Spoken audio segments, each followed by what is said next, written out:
Bien, vamos a leer una vez más en Romanos capítulo 12. Vamos a leer la última sección del verso 9 al final.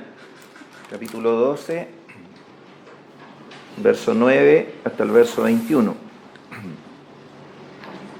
A modo de repaso, arriba dice el título Deberes Cristianos, ¿verdad? Sabemos que los títulos no son inspirados, pero de alguna manera reflejan lo que es la responsabilidad del creyente.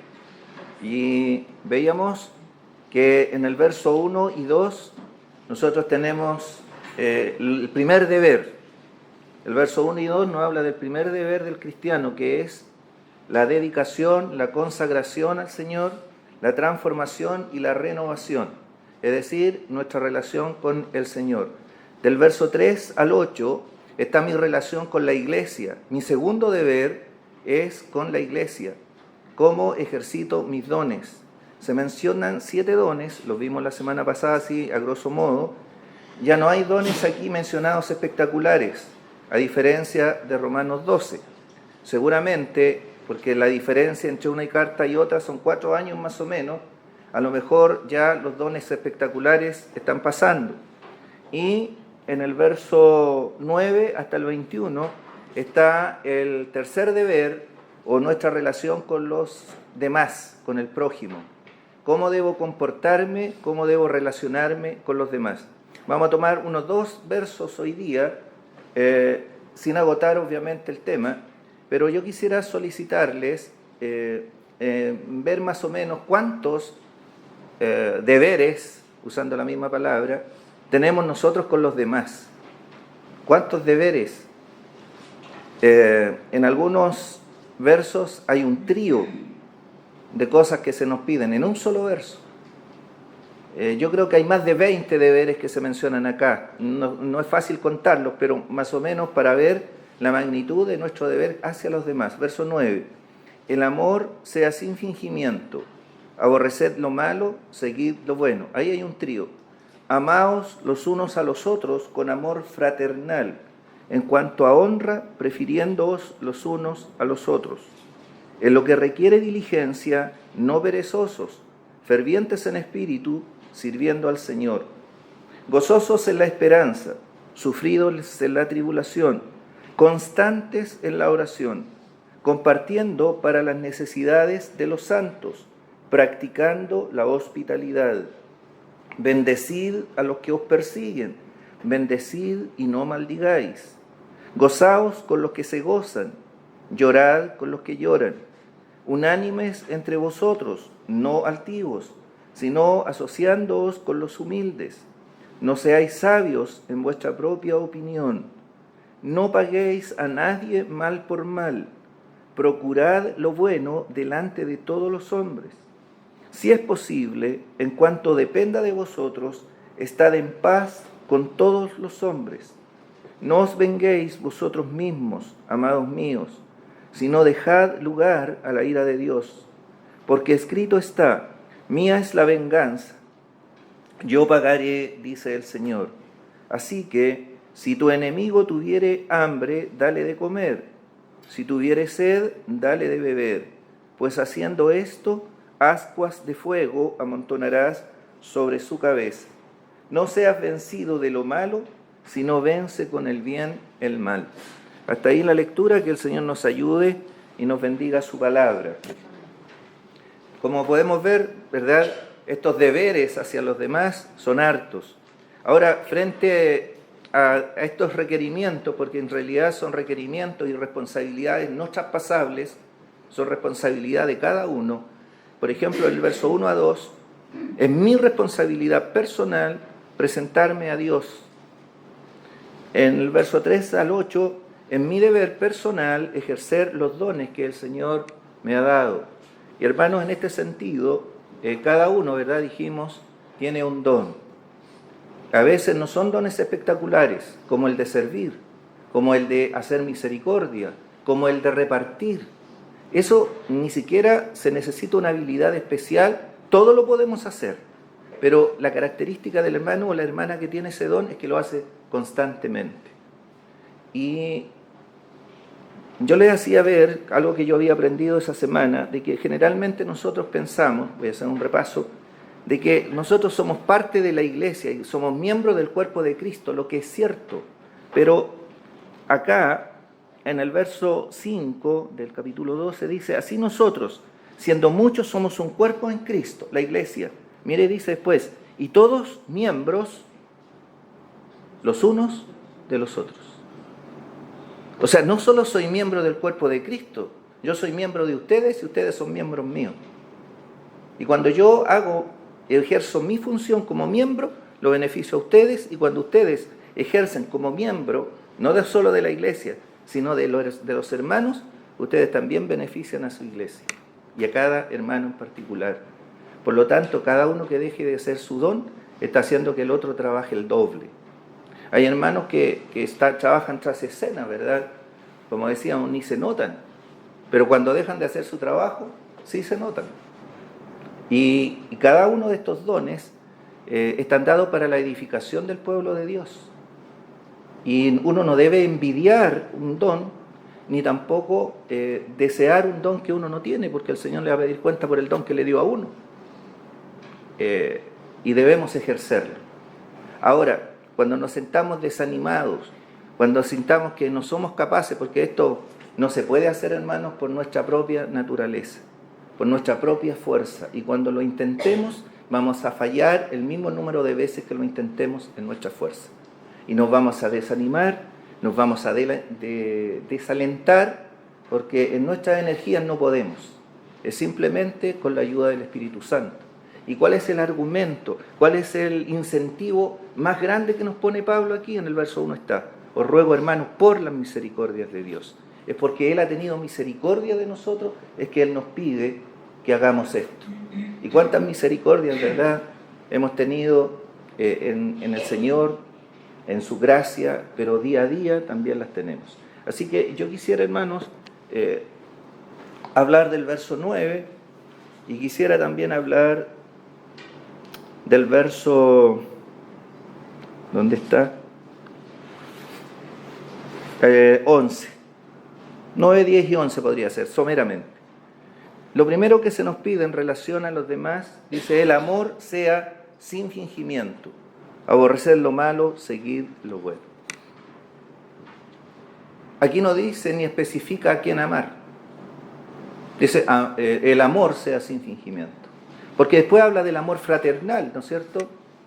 Y ahí lo especifica en el verso 10. Amaos los unos a los otros con amor fraternal. Pero cuando dice el amor sea sin fingimiento, es el amor a Dios e involucra el amor a los demás. Ahora llama la atención y uno dice, pero ¿se puede fingir el amor?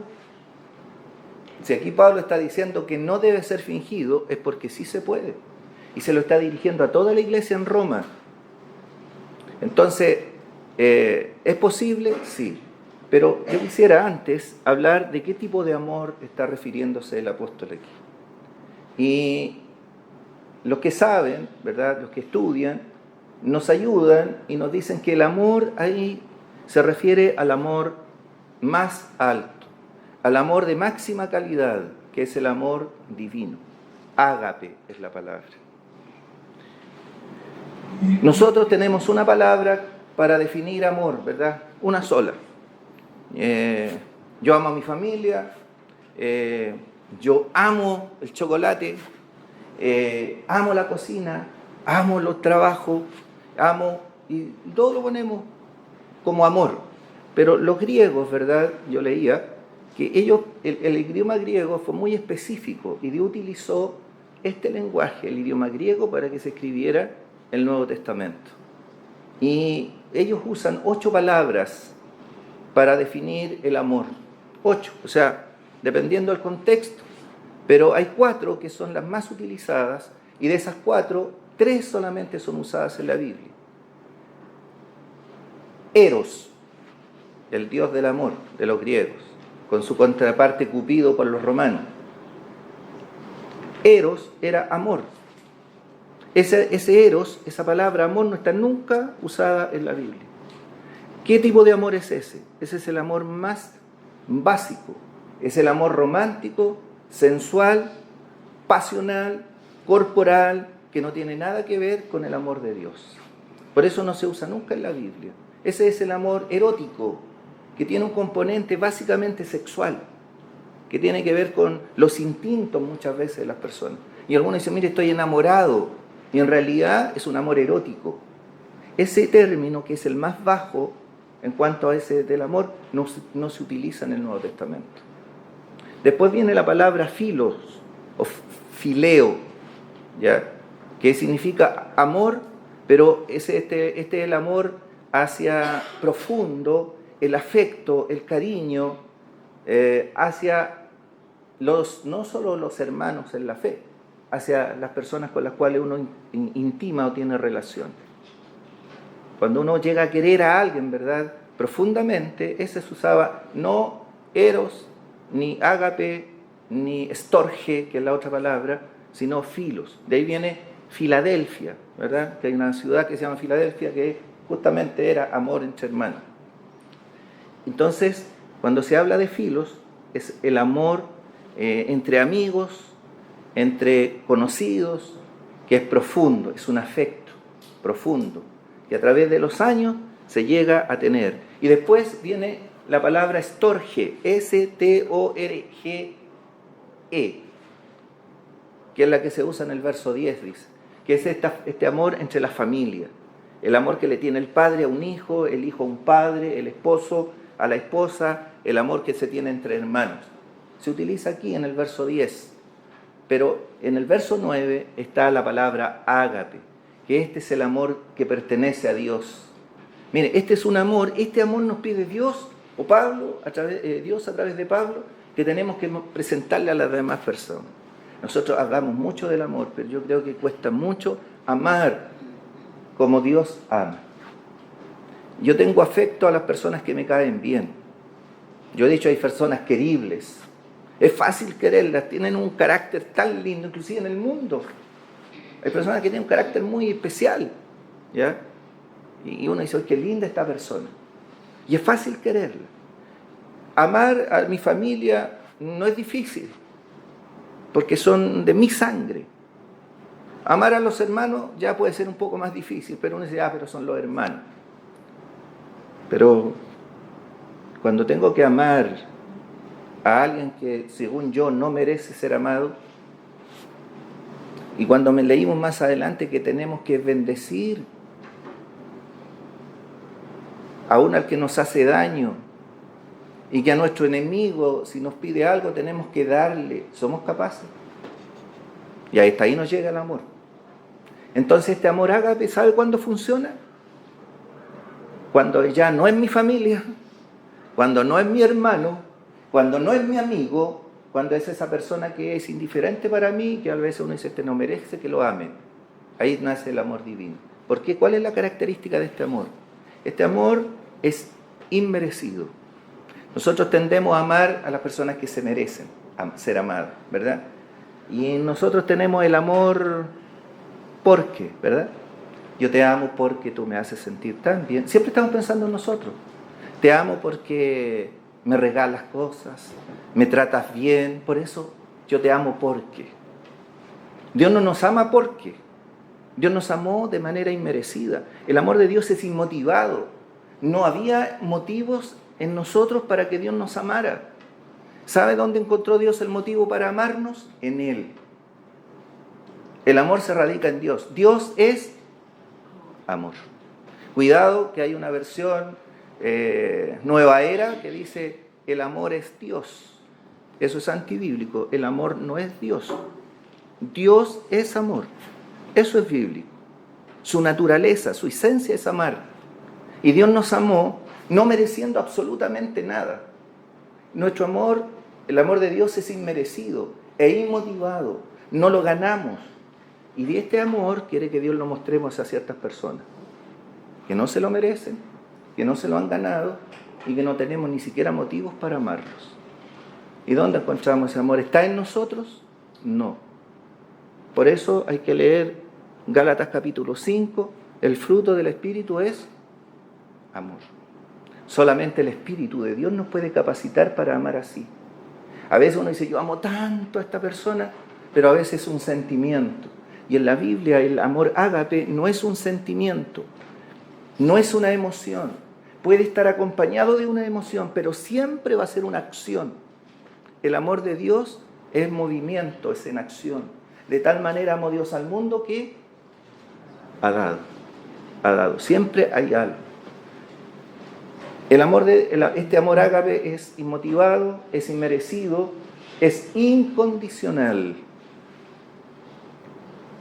No es yo te amo, sí. ¿Te acuerdas? Yo dije, primero está el amor porque, te amo porque, te voy a querer siempre y cuando, pero está el otro, el sí, el condicional. Mira, te quiero, te amo si tú haces esto. Pero está el amor de Dios que va en esta área. Te amo a pesar de. Dios nos ama a pesar de. No porque ni sí, es a pesar de nosotros. Y este amor que Dios nos pide a través de su palabra, solamente lo puede crear, lo puede producir más bien el Espíritu Santo. Ahora, ¿qué característica además tiene este amor? Pensemos, es lo grande de este amor, que no se nos está pidiendo, pero dice que debe ser sin fingimiento. ¿Se puede fingir? Se puede fingir. Es más, se puede fingir hasta la fe. ¿Sabían ustedes que está en la Biblia eso? Pablo le dice a Timoteo, me acuerdo de ti, de tus lágrimas, quiero acordarme de ti, llenarme de gozo, ¿ya? Y traer a la memoria la fe no fingida que hay en ti. La fe no fingida. Se puede fingir. Las personas pueden fingir ser creyentes, pueden fingir tener fe. La palabra aquí, en el original, ¿sabe cómo dice? El amor sea sin hipocresía. Sin hipocresía. ¿Qué es un hipócrita? Ustedes saben que la persona a quien más condenó el Señor, ¿a quién fue? A los hipócritas. La hipocresía está bajo el nivel de la incredulidad. Lo único que supera a la hipocresía en cuanto a mal, escuche bien, lo único que supera a la hipocresía en cuanto a maldad es la incredulidad. La incredulidad supera en maldad a la hipocresía. La hipócrita viene del término de actor, ¿verdad? Los griegos inventaron el teatro. Y cuando había un actor, ese actor ponía una máscara, eso yo sé que ustedes lo saben, se enseña siempre. Y las máscaras, inclusive las máscaras griegas, representan una sonrisa, ¿verdad? Inclusive cuando quieren hacer algo, un spot, un eslogan, un afiche de obra de teatro, generalmente ponen dos máscaras, ¿ya? Una sonriente y la otra como triste. Y ellos se ponían ese antifaz, esa cara, y representaban un papel, ocultaban lo que eran para representar un papel, fingían en el fondo. Hacían un simulacro. Y Pablo está diciendo, miren, no simulen amar. No hagan un simulacro de que aman, golpeen en la espalda y dicen cuánto te quiero, pero ustedes están pensando algo absolutamente distinto con esa persona. El amor sea sin fingimiento, sin hipocresía, sin máscaras, sin caretas. Un hipócrita finge ser lo que no es. Y sí dice sentir lo que no siente. La máxima expresión de hipocresía es Judas. Él fingió devoción hacia el Señor. Él no engañó al Señor, porque nuestro fingimiento puede engañar a los demás, pero no al Señor, ¿verdad? No os engañéis, Dios no puede ser burlado. Entonces este amor tiene que ser un amor genuino, un amor sincero, y ojalá, hermano, el Señor nos ayude, ¿verdad?, a ver cuántas fallas nosotros tenemos en este amor que Él nos pide. No somos capaces en sí mismos de amar así.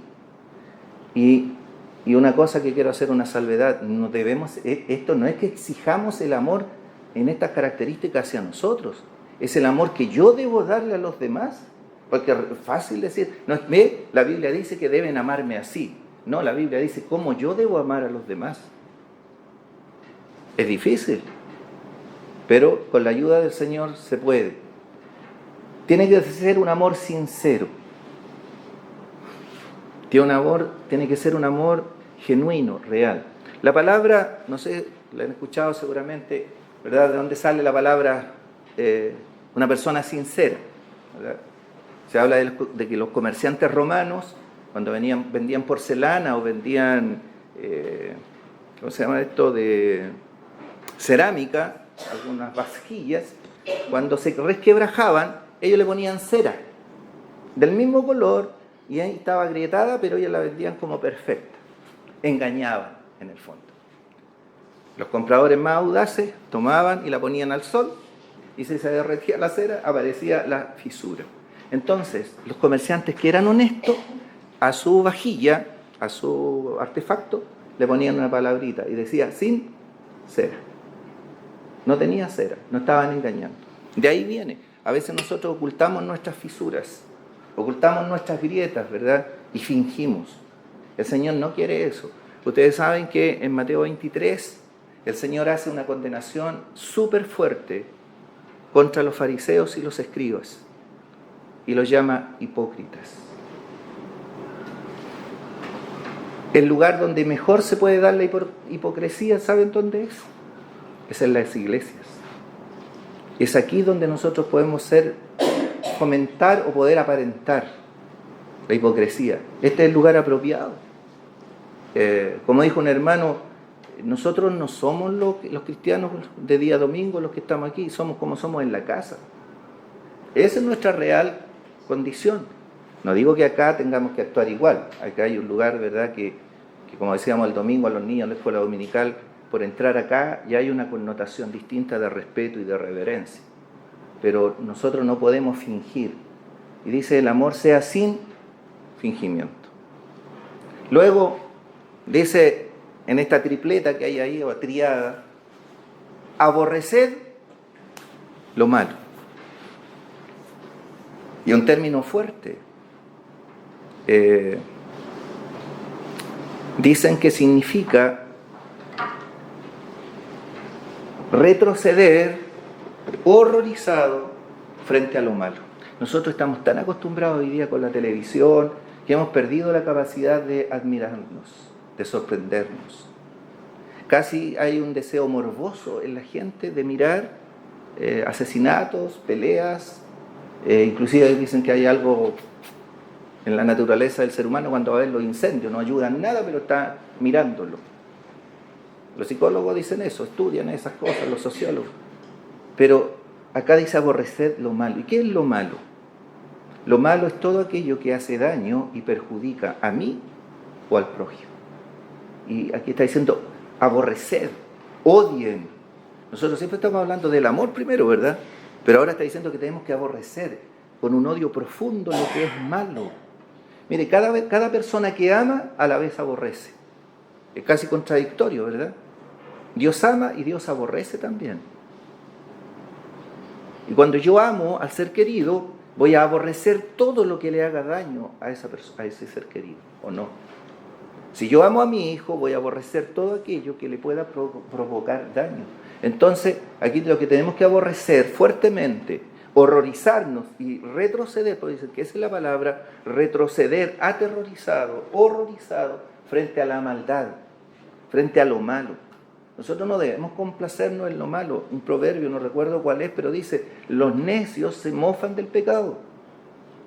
Si un creyente o una persona siente gozo, se siente bien, escuchando, viendo y simpatizando con la maldad, somos los creyentes los únicos, hermanos, hoy día que podemos tener esta sensibilidad de aborrecer el mal. Dios aborrece algunas cosas, ¿verdad? El Proverbio 6. 6 cosas aborrece Jehová y aún 7 abomina su alma. O sea, cuando nosotros amamos algo, vamos a aborrecer todo aquello que es contrario a lo que amamos. Leamos ese proverbio no lo vamos a explicar, pero para que sepamos lo que Dios aborrece y que nosotros no debiéramos hacerlo.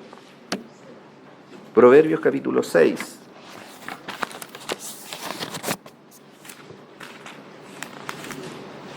Dice el verso 16, 6 cosas aborrece Jehová, y aún 7 abomina su alma, y aquí están: los ojos altivos, orgullo; lengua mentirosa, la mentira; la sangre derramadora de sangre inocente, el asesinato; el corazón que maquina pensamientos inicuos; los pies presurosos para correr al mal; el testigo falso que habla mentiras; y finalmente el que siembra discordia entre hermanos.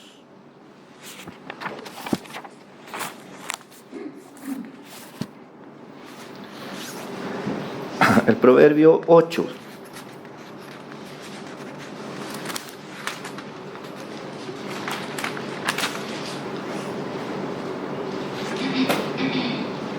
Verso 13.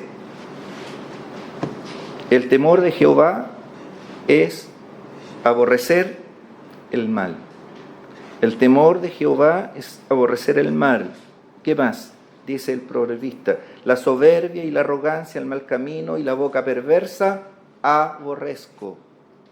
O sea, uno debe aborrecer esas cosas. Pasemos o vamos hacia atrás al Salmo 119.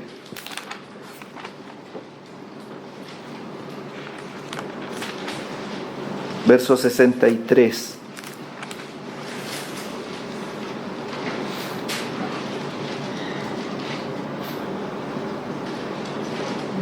Yo me equivoqué acá en la... ¿Perdón? Debe ser ese. 113, muchas gracias. Aborrezco a los hombres hipócritas, mas amo tu ley. Aborrezco. Un odio profundo, un desagrado. Dicen que la palabra aborrecer va junto con este término: sentir asco, aversión a lo malo. ¿Verdad? Algunas veces uno ve cosas, ¿verdad?, que, no sé, a lo mejor una basura, algo feo, sucio, y a uno le da repulsión, ¿verdad?, y le dan náuseas.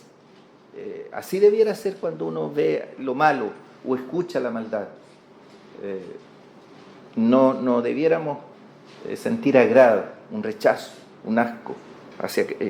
También el Salmo 45. El Salmo 45 es un salmo que habla del Señor, pero mira la característica que se destaca ahí del Señor. Está hablando de Él, ¿verdad?, del Señor, y dice en el verso 2: eres el más hermoso de los hijos de los hombres, la gracia se derramó en tus labios, por tanto Dios te ha bendecido para siempre. En el verso 6, ¿verdad?, que es un texto que se repite en hebreo para hablar de la deidad del Señor Jesucristo. Dice así: tu trono, oh Dios, es eterno y para siempre, cetro de justicia es el cetro de tu reino, has amado la justicia y aborrecido la maldad. O sea, ¿son compatibles el amor y el odio? Sí, bíblicamente. Amo la justicia, aborrece la maldad. Y está escrito respecto al Señor Jesús. Hoy día nosotros vemos que la gente, en vez de aborrecer lo malo, ¿qué está haciendo? Amarlo. Ama lo malo. Estamos llegando, ¿verdad?, con creces a lo que dice Isaías 5, verso 20, de los diferentes ayes que aparecen ahí. Dice así, Isaías 5:20: ay de lo que a lo malo dicen bueno, y a lo bueno malo, que hacen de la luz tinieblas y de las tinieblas luz, que ponen lo amargo por dulce y lo dulce por amargo. A lo bueno, ¿qué se le está diciendo hoy día? Que es malo. Y a lo malo se le está diciendo que es bueno. Y eso lo dijo centenares de años antes que viniera el Señor Jesucristo. Y hoy día se está cumpliendo. Por eso el creyente debe aborrecer lo malo. Mire, si ustedes leen Isaías 59, va a llegar, y está llegando, donde dice que el justo será puesto en la cárcel. El justo va a ser puesto en la cárcel. Y eso es lo que estamos viendo. O sea, las personas se portan mal, están siendo... la justicia, ¿verdad?, hoy día está actuando de una manera no justa. Yo le comentaba, parece que le comentaba el otro día, de un joven que alguna vez tuvo la escuela dominical, no dijo que se había convertido, y disculpa, Francisco, es abogado, y resulta que él está diciendo que los delincuentes son la sociedad, que esos delincuentes, la sociedad quiere que estén presos, dice, eso es lo único que quieren, pero ellos son delincuentes porque la sociedad los hizo delincuentes. Ese es su pensamiento. Y él es abogado, egresado de la Universidad de Chile en Santiago. ¿Y qué ejerce? Él golpea para decir, este delincuente queda suelto. Y lo estamos viendo. ¿Por qué? Porque a lo malo se le llama bueno y a lo bueno malo, y el justo va a ser puesto en prisión. Y eso va a pasar, y está pasando en otras partes, y va a pasar en nuestro querido Chile. Aborrecer lo malo. ¿Qué aborrece el ser humano ahora? Miren, acompáñenme. Romanos capítulo 1. Está todo al revés. En el verso 29, Pablo dice, estando atestados, en el 28 dice, y como ellos no aprobaron, 1.28, no aprobaron tener en cuenta a Dios, Dios los entregó a una mente reprobada para hacer cosas que no convienen. ¿Cuáles son las cosas que no convienen? Miren el catálogo que hay aquí.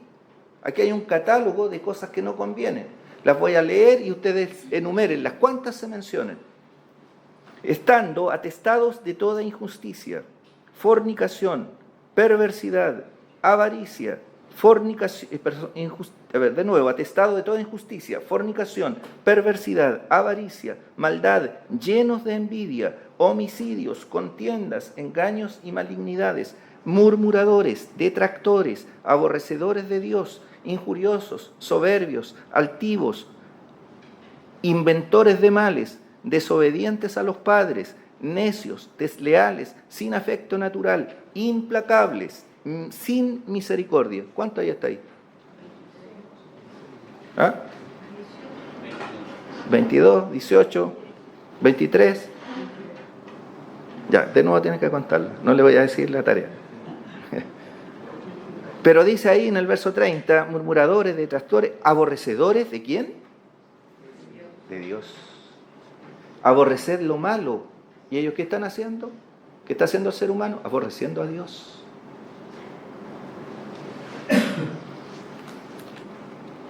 La segunda carta de Pablo a Timoteo. En el capítulo 3, carácter de los hombres en los postreros días. Segunda Timoteo 3, verso 1. También debes saber esto, que en los postreros días vendrán tiempos peligrosos. ¿Son peligrosos los tiempos ahora o no? Sí. ¿Y por qué son peligrosos? ¿Saben por qué? Por la persona que existen. Son las personas las que hacen peligroso este tiempo. Mire el verso 2. Porque habrá hombres amadores de sí mismos, avaros, vanagloriosos, soberbios, blasfemos, desobedientes a los padres, ingratos, impíos, sin afecto natural, implacables, calumniadores, intemperantes, crueles. ¿Qué dice después? Aborrecedores de qué? De lo bueno. ¿Qué es lo que tenemos que aborrecer? Lo malo. ¿Y qué están aborreciendo ellos? Lo bueno. ¿Se dan cuenta cómo está la naturaleza humana? ¿Qué es lo que el hombre ama? Aquí dice, ¿verdad? En el verso 2, amadores de sí mismos. Y en el verso 4, al final, amadores de los deleites más que de Dios. Debemos amar a Dios, pero el hombre ama los deleites más que a Dios. Está todo al revés. Un creyente, una persona que ama, no puede ponerse al lado de la maldad. No puede apoyar nunca lo que es malo, por mucho que ame a una persona. El amor no significa complacencia y condescendencia en todo lo malo. El amor va a ser capaz de aborrecer lo malo, no apoyar la maldad. Pero al contrario, dice seguir lo bueno. La expresión es pegado a, aférrense, adhiéranse, únanse fuertemente a lo bueno. Mire, aléjense de lo malo, pero aférrense de lo bueno. ¿Y qué es hacer lo bueno? Es hacer todo aquello que es beneficioso, provechoso y útil, tanto para mí como para los demás. Eso es hacer lo bueno. Lo que es bueno para mí, pero también para los demás. Si hay algo que es bueno para mí, pero le va a hacer daño a otro, no es bueno. Y fíjense que aquí en Romanos 12 aparece varias veces esa parte, ¿verdad? Pablo aquí en los Romanos al final le dice que debemos ser ingenuos para el mal, pero sabios para hacer el bien. Romanos 12, volvamos. Dice, a ver, verso 17, no paguéis a nadie mal por mal, procurad lo bueno delante de todos los hombres. Y al final en el verso 21, no seas vencido de lo malo, sino vence con el bien el mal. El amor sea sin fingimiento, aborrezcamos lo malo, rechacémoslo, pero apeguémonos, aferrémonos fuertemente a lo bueno. Después habla del amor fraternal. El amor fraternal es hacia los hermanos. Para, como dicen algunos, para profundizar, cuando uno le dice para profundizar, le dan una tarea que lea. Yo le voy a decir que para profundizar, en la palabra amor fraternal aparece 5 veces en el Nuevo Testamento. Voy a dar la cita si alguien quiere anotarla, no voy a explicarla, cada uno la puede leer. Romanos 12:10, donde nos encontramos, amor fraternal.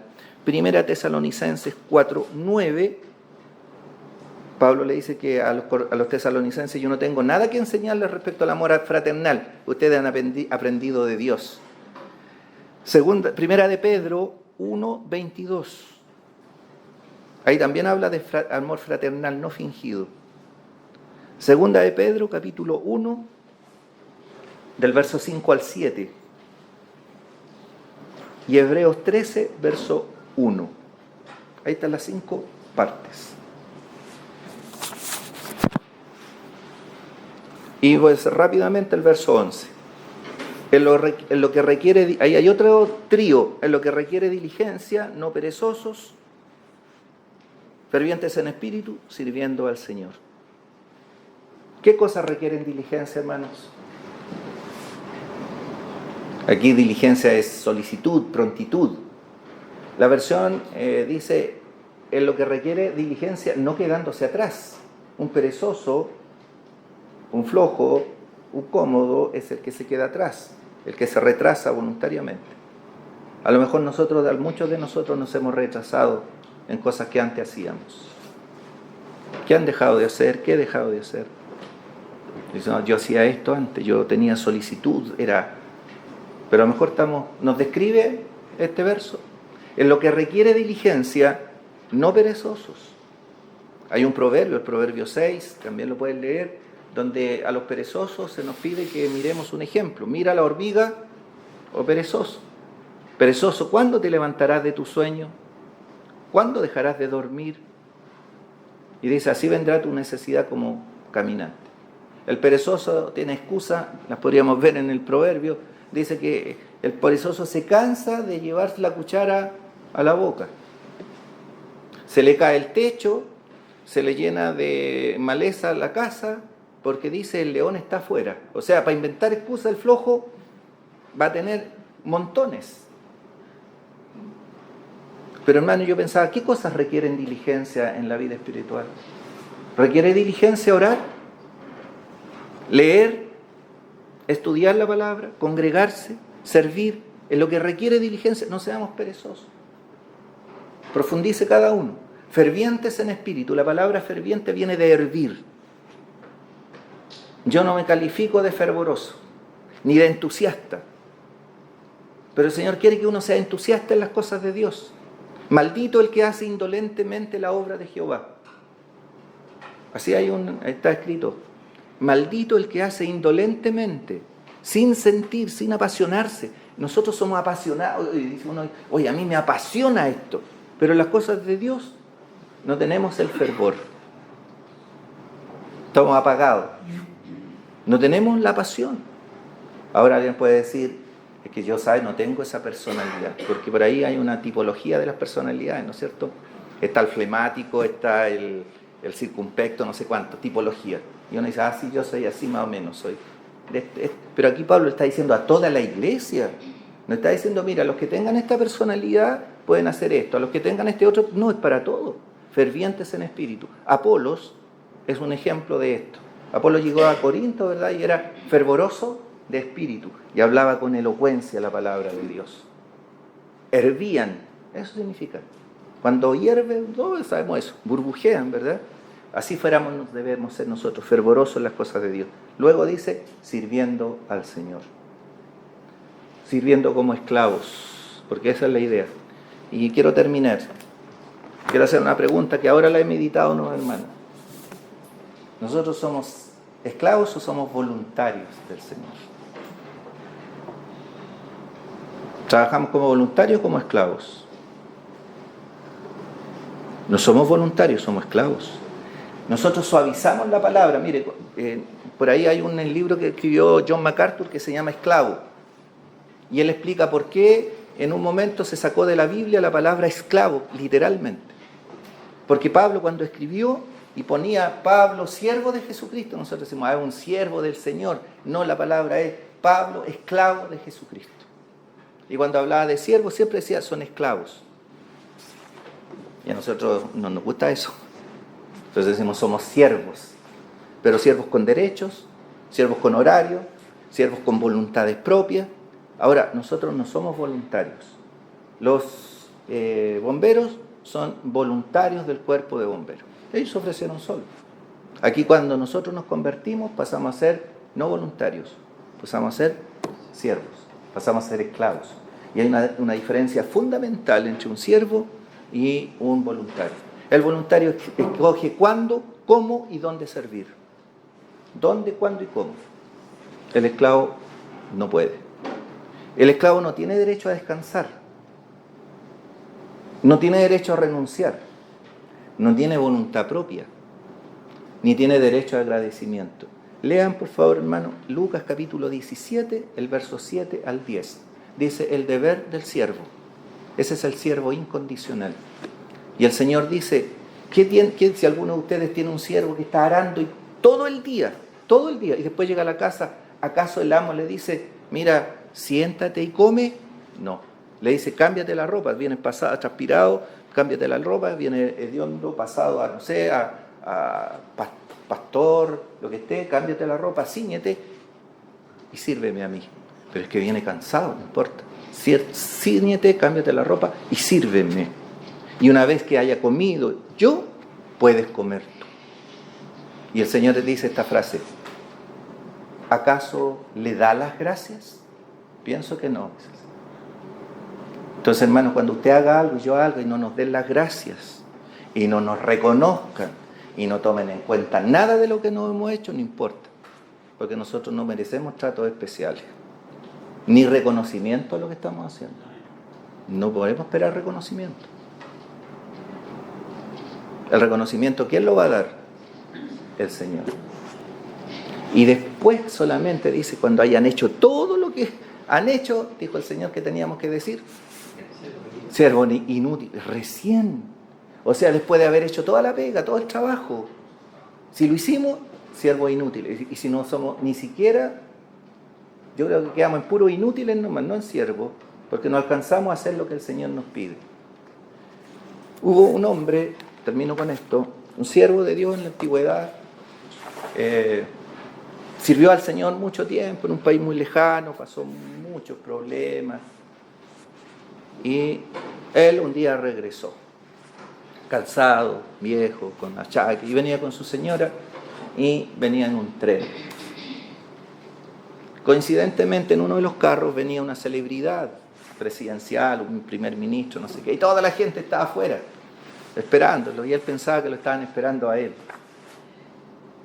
Y cuando él salió, miraron, pero el otro venía en otro carro, todos se fueron para allá. Y él pensó, ni un hermano me viene a recibir. Ni un hermano viene a recibirme después de todo. Y la señora lo puso en terreno, que a veces la señora nos pone en los pies en la tierra. Le dijo, no esperes nada, todavía no llegas a casa. ¿Qué le estaba diciendo? Todavía no estamos en casa. Allá en la casa del Padre vamos a recibir, si es que recibimos, ¿verdad?, lo que el Señor estime, de acuerdo, y la evaluación que haga del trabajo. Así que, hermanos, no esperemos ni nos sintamos mal.